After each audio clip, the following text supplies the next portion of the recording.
together. So it's one of those, I mean, in my own career, I've basically done atomic physics, spectroscopy, plasma physics, ion etching.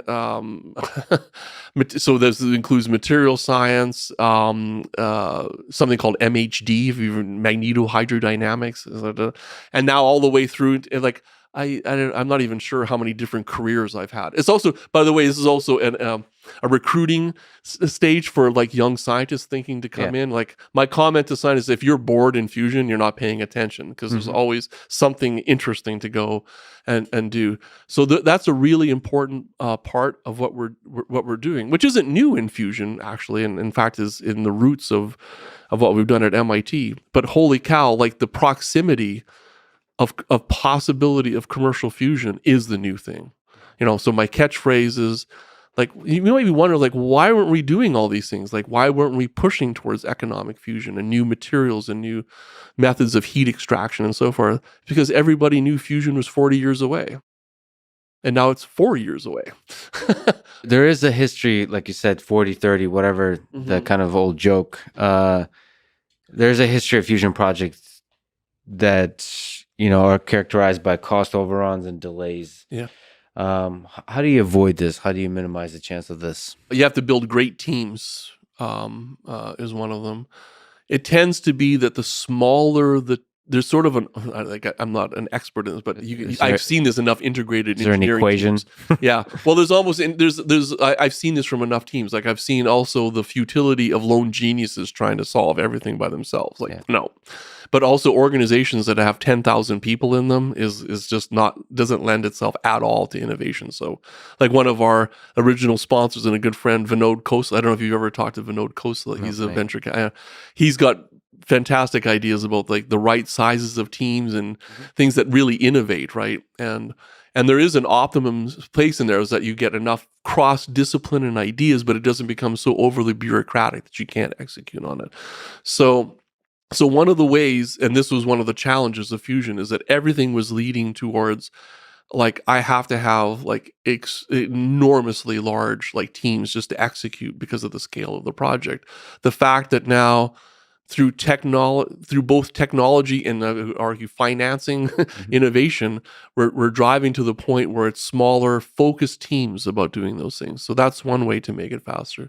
The other way to make it faster is modularize the problem or parse the problem. So this is the other difficulty in fusion, is that you tend to look at this as like, oh, it's really just about making the plasma into this state, here, that you get this energy gain. No. Because in the end, if you can parse out the different problems of making that and then make it as separate as possible from extracting the energy and then converting it into electricity, the more separate those are, the better they are, because you get parallel paths that basically mitigate risk.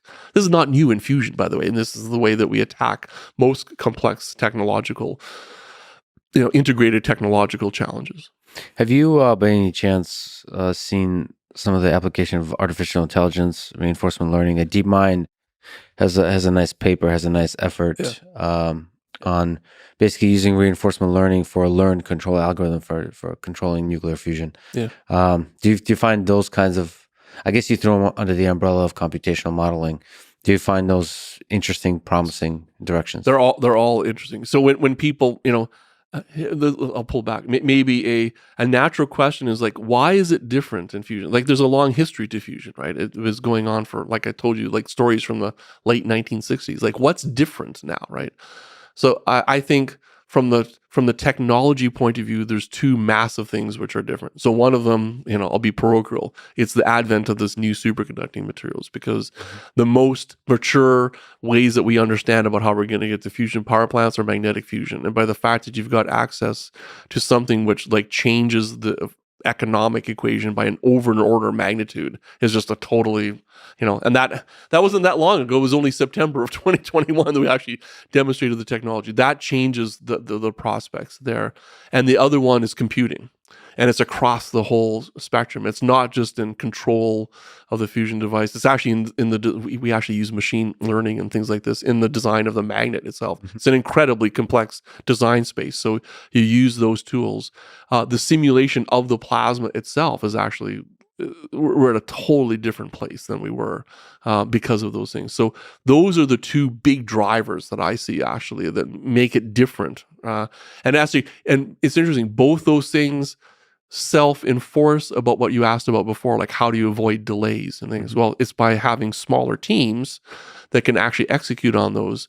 But now you can do this because the new magnets make the devices all smaller, and the computing means your human effectiveness about exploring the optimization space is way better. It's like they're all interlinked to each other. Plus the modularization, like you said, and it's everything just kind of works together to make smaller teams more effective, move faster. And it's actually, and it's through that learned experience. I mean, of the things that I'm the most proud of about what came out. In fact, the origins of thinking about how we would use the high temperature superconducting magnets came out of my design class at MIT. And in the design class, like one of the features that I kept, I mean, it was interesting. I really learned along with the students about this, but like this insistence on the features, like we can't have so many coupled, integrated, hard technology developments. Like we have to separate these somehow. So we worked at this, and in fact, that's what really, in my opinion, the greatest advantage of the ARC design and and built into the Commonwealth Fusion System idea is like to parse out the problems. Like how can we attack these in parallel? And so it really comes to we talked about philosophy. It's like a design philosophy. Like how do you attack these kinds of problems? And you do it like that.